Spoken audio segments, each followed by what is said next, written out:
want you to listen. And then what? Share it. With? Whoever you share with. Whoever you know, the people you're close to.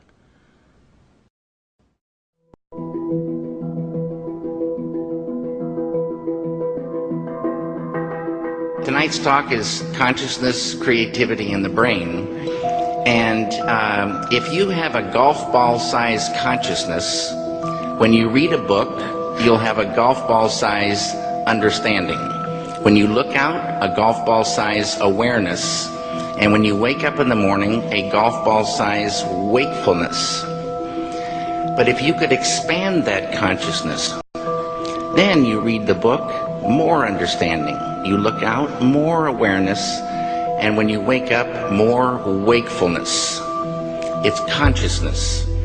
And there's an ocean of pure, vibrant consciousness inside each one of us. And it's right at the source and base of mind, right at the source of thought, and it's also at the source of all matter. There is no matter as such. All matter originates and exists only by virtue of a force which brings the particle of an atom to vibration and holds this most minute solar system of the atom together. We must assume behind this force the existence of a conscious and intelligent mind. This mind is the matrix of all matter. Matter seems like a good place to begin. The solidity of the world seems totally indisputable. As a fixed thing that you can see and touch, your body is also reassuringly solid. But beginning with Einstein, modern physics has assured us that this solidity is a mirage. All of physical matter, everything we have around us, is the result of a frequency. And what that also means is that if you amplify the frequency, the structure of the matter will change.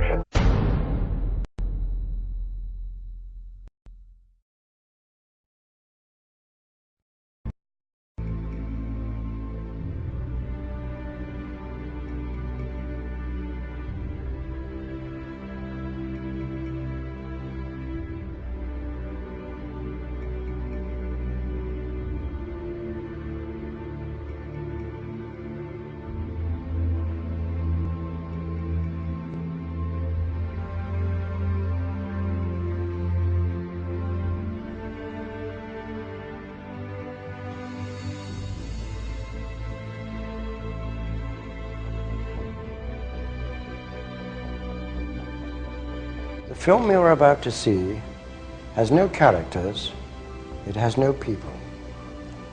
It's a film to describe to you and explain visually the effect of cymatic frequencies on texture, structure, water, oil. You will see many things that answer many questions. You will see living forms, living amoeba, almost animal-like creatures. You will see continents being formed, the earth itself coming into existence, explosions, eruptions, atomic explosions and bombs. You can see all this and watch it before your eyes. But everything owes its existence solely and completely to sound. Sound is the factor which holds it together. Sound is the basis of form and shape. In the beginning was the Word, and the Word was God. We are told that this is how the worlds began and how creation took shape. If we put that into the modern idiom and say that into the great voids of space came a sound, and matter took shape. Please watch carefully.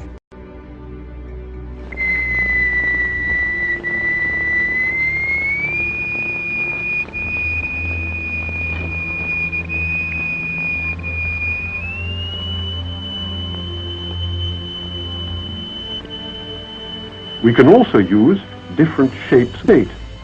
Here we have a triangular plate with a crystal attached to its underside and produce a sonorous figure. We change to a higher note and see a rather more complicated figure.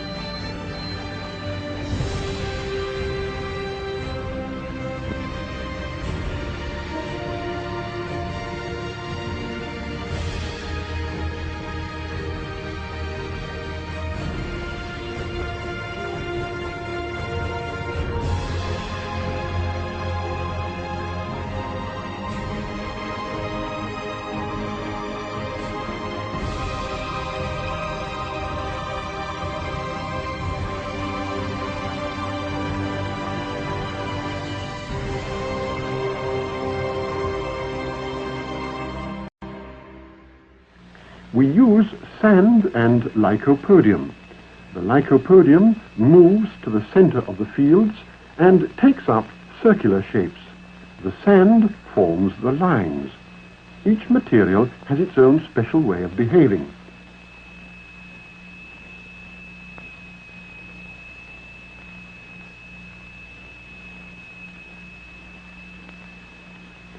Lycopodium alone, a sonorous figure,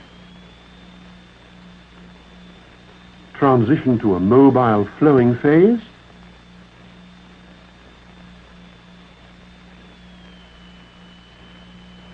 and back again to the figure.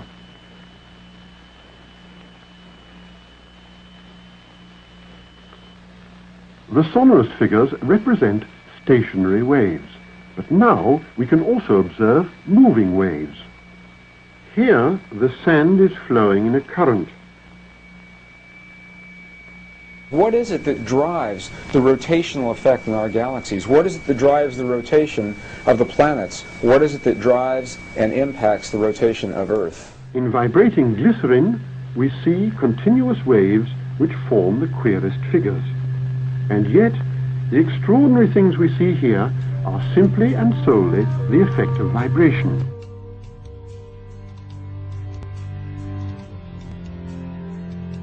Now, what we've seen up until now are single signals, single frequencies projected in the matter. And what you're seeing here now are interference patterns of two or more frequencies resulting in a pulse. The pulse of the human heart, the pulse that drives the blood through the veins in your bodies. What is your heart responding to? Where does that pulse come from?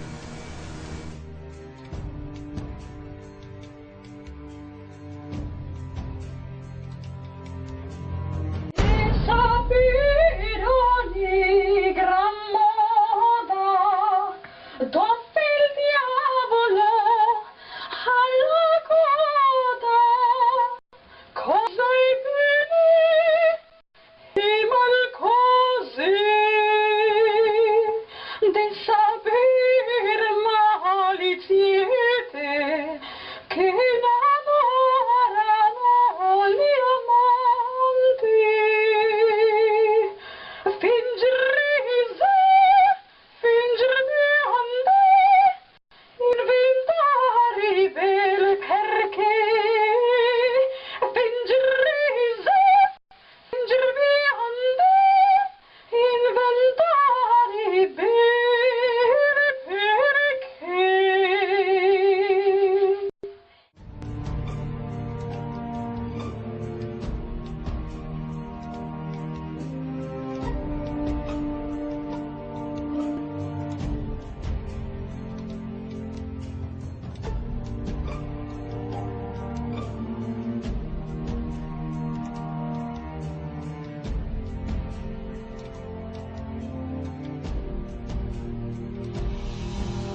Quantum physics has revealed what ancient masters knew.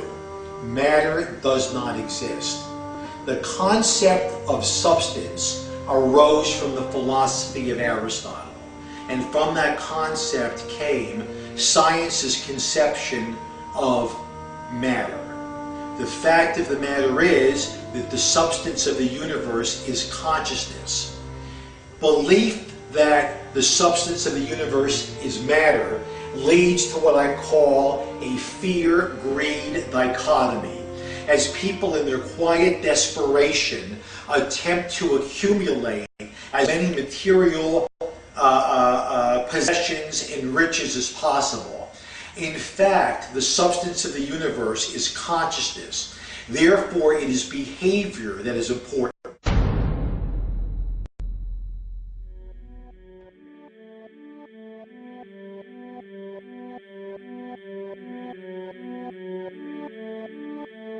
The life we perceive with our five senses is not reality.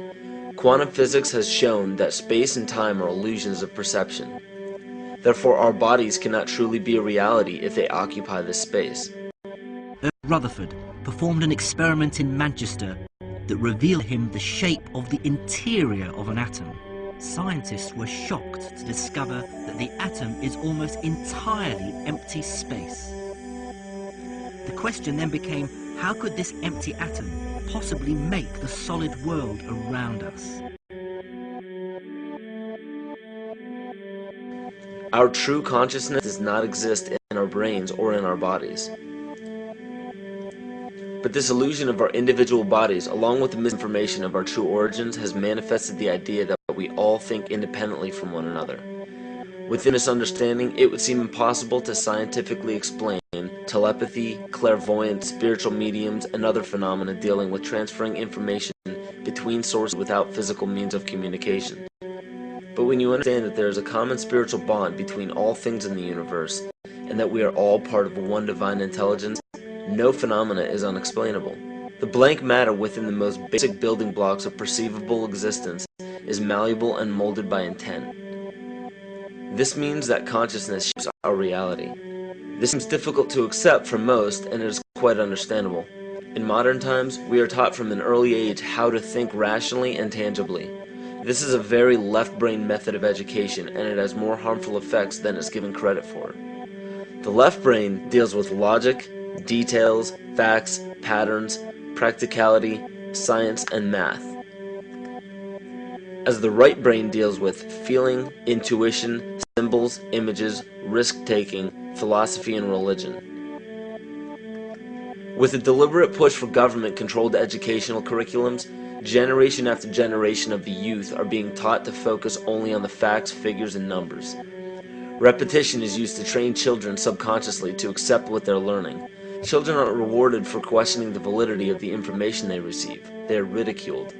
However, the children who blindly accept the information as true and merely regurgitate the information on command when it is time to take a test, those children go on to become the decision makers in our government, law, medicine, business, and every other occupation with power and prestige. The most detrimental effect of being pushed away from holistic thinking with the full brain into a strictly left brain thought is what is known as the suppression of the feminine. Every male and female have both feminine and masculine qualities. It has nothing to do with man or woman.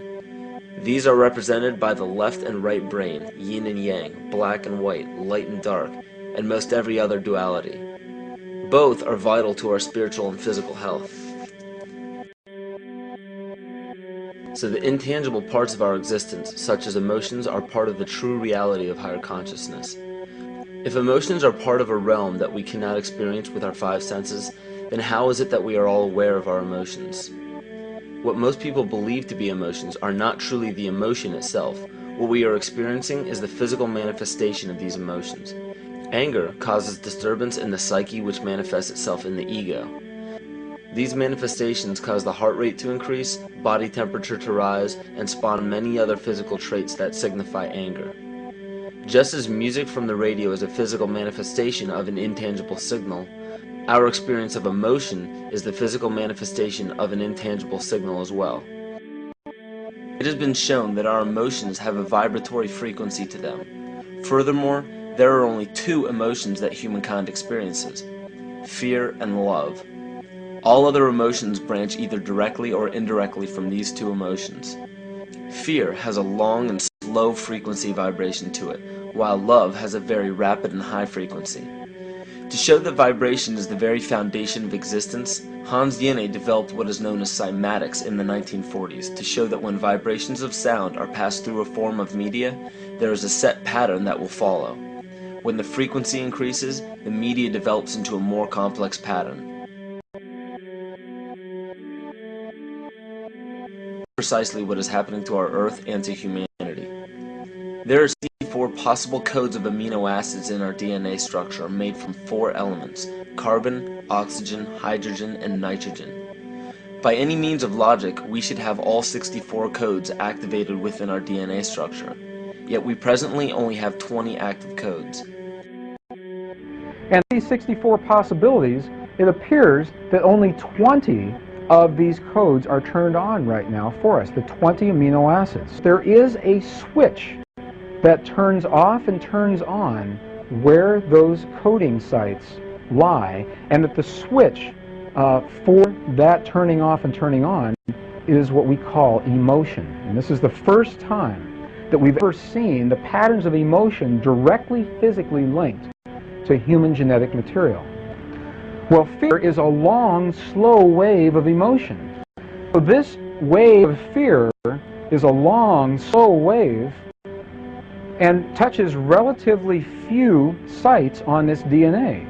So an individual living in fear is limited to the number of antennae that they have available to them, whereas an individual living in the pattern of love, this is love in DNA, you can see it's a higher frequency, shorter wavelength. We have many more potential sites for coding along that genetic pattern. The information, this is amazing. This is the first time we've ever had a hard digital link between emotion and genetics. It's important to understand because another researcher named Vladimir Popanov measured tiny particles of light called photons inside a vacuum tube. The photons were scattered as expected. A sample of DNA was then entered into the vacuum tube and they measured the photons again. They found that the particles of light aligned themselves along the axis of the DNA. Then, as they removed the DNA sample, the photons remained aligned to the same form of the DNA even though no DNA was present. This is what is known as the phantom DNA experiment. Science now bridged a very important gap between physical and ethereal, or spiritual. Our emotions directly affect the structure of our DNA, which directly shapes the physical world we experience every day. So the messages left by the ancients that we've explained here were more than prophecies about a one-world government or a new world order. We now understand why the study of the heavenly bodies were so important. The rotation and orbit of all that makes up our universe serves as a clock to map changes and transitions. This helped the ancients understand that the change of the heavenly bodies were a mirror to the changes of all existence.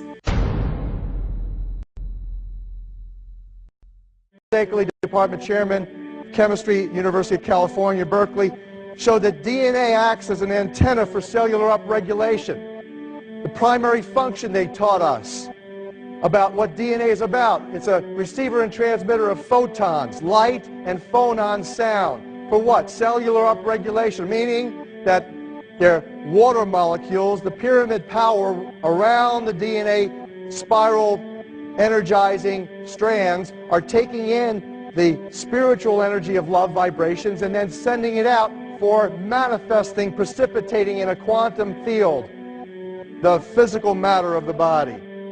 These are hertz, frequencies, or cycles per second that the musicians can retune their instruments to play and experiment with. Why? Again, these are the Creator's musical scale, the original solfeggio, buried for 3,000 years in the Bible. So the ancient priests who knew how to levitate the huge stones for the building of the pyramids, and the Masonic knowledge that predated ancient Egypt, the ability to have this information, these frequencies, serve the function of creation, destruction, and miracles on behalf of the empowered people who had access to this knowledge. I say that because of this metaphor.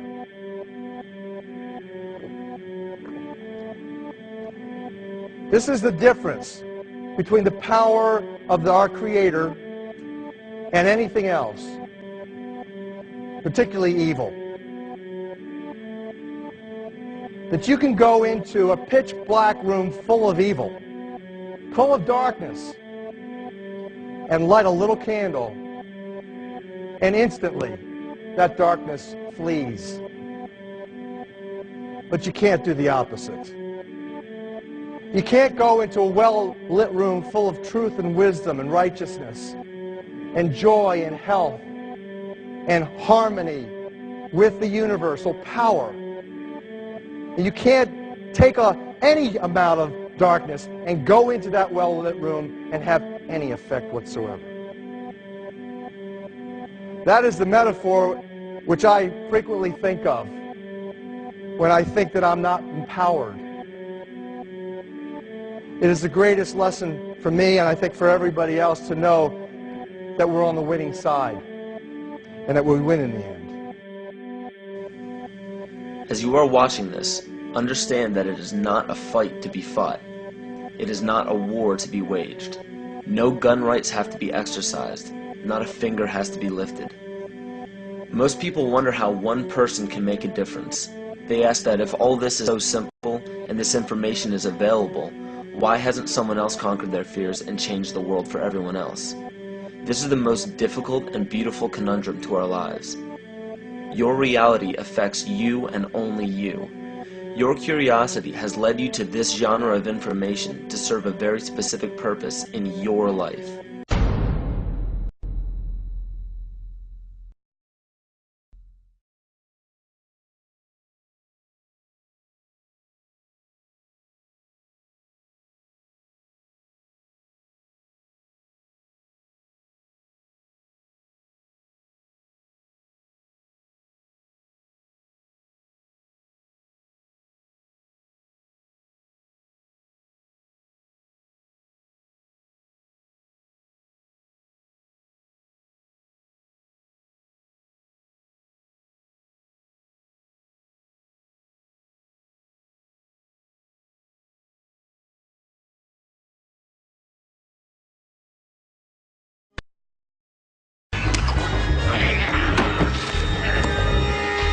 So, who is in control? Huh? Are you?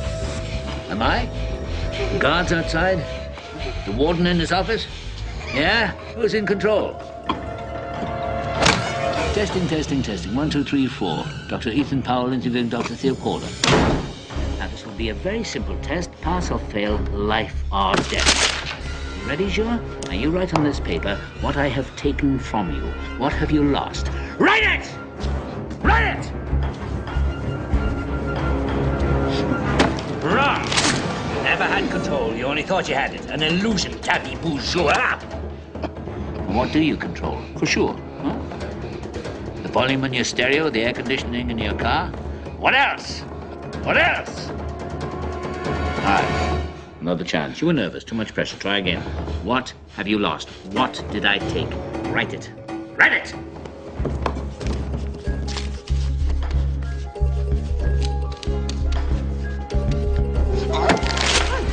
You're a fool, Juha. You think you were free? Where were you going at 2 o'clock today? Into the gym, right? In the morning, your wake-up call. In the middle of the night when you wake up sweating with your heart pounding. What is it that has you all tied up, Juha? Tied up in little knots?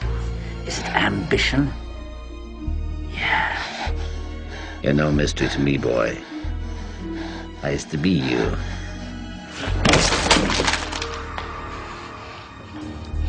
Okay. One last chance. You think I won't do it? That's one psychiatrist less to the world. I'm already deep in the pit, so what can they do to me? Last try. Get it right. What have you lost? What did I take from you? Write it.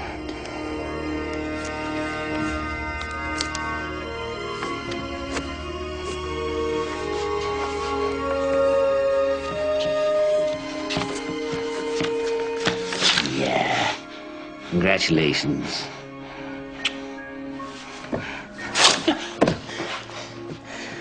You're a student after all. And you've lost nothing but your illusions and a little bit of skin. I want to finish this. Finish what? Telling you what I know. What makes you think what you know is any different than what other people know? I had different teachers.